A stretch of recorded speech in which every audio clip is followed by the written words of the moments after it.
Welcome back to my channel. Si Imelda Delana, ang ina ng mga awit na si Gigi Delana, ay pumanaw noong Martes ng gabi. Kinumpirma ni Gigi ang malungkot na balita noong Miyerkules ng umaga sa isang social media post kung saan nagbahagi siya ng mensahe para sa kanyang ina. Salamat sa lahat ng dasal niyo kay Mama. She passed away at 9:19 ng gabi, May 14, 2024. On Instagram, Gigi also uploaded photos of her mom and captioned it with, "Mahal na mahal kita. Pahinga ka na mama ko." Ilang celebrities ang nag-comment sa heartbreaking post ni Gigi at nakiramay. Isa na sila OG Alcacid, Gretchen Pulido, Christine Babao, Maymay, Dennis Ochoa at Darren Espanto. Nitong nakaraang linggo, humingi ng dasal si Gigi sa mga fans at followers para sa kanyang ina na may cancer.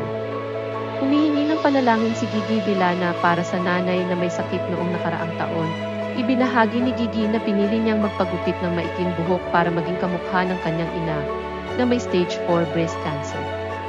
Ang daming hindi nakakaalam nito. Mami ko po may stage 4 breast cancer, maiksi po ang hair niya. So gusto ko po kapag makikita ko siya parehas kami halos ng iksi ng hair. Saan ni Gigi?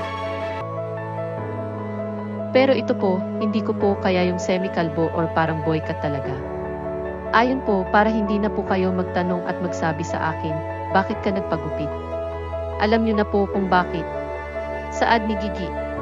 Nitong Disyembre, naging emosyonal si Delana nang ikwento niya ang kalagayan ng kalusugan ng kanyang ina sa kanyang guesting sa Magandang Buhay. My mom is at the ICU now. If you have seen my Instagram stories, meron dun prayer. If you want to pray for my mom, you can pray for her if you want.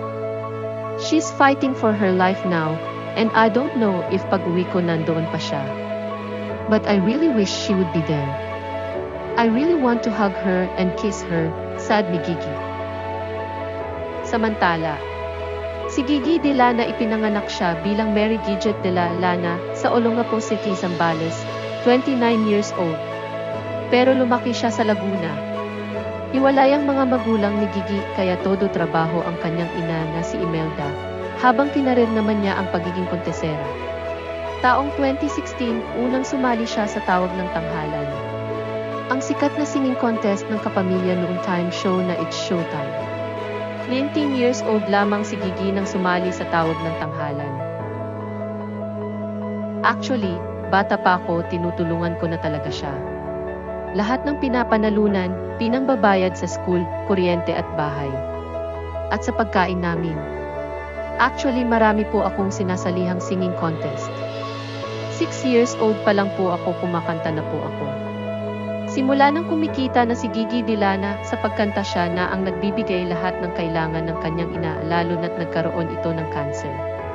Ibinuhos ni Gigi lahat ng kanyang kinikita para lamang gumaling ang kanyang ina at madugtungan pa ang buhay sa sakit na cancer.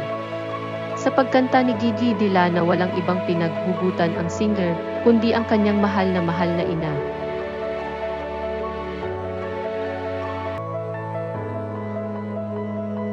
Thanks for watching.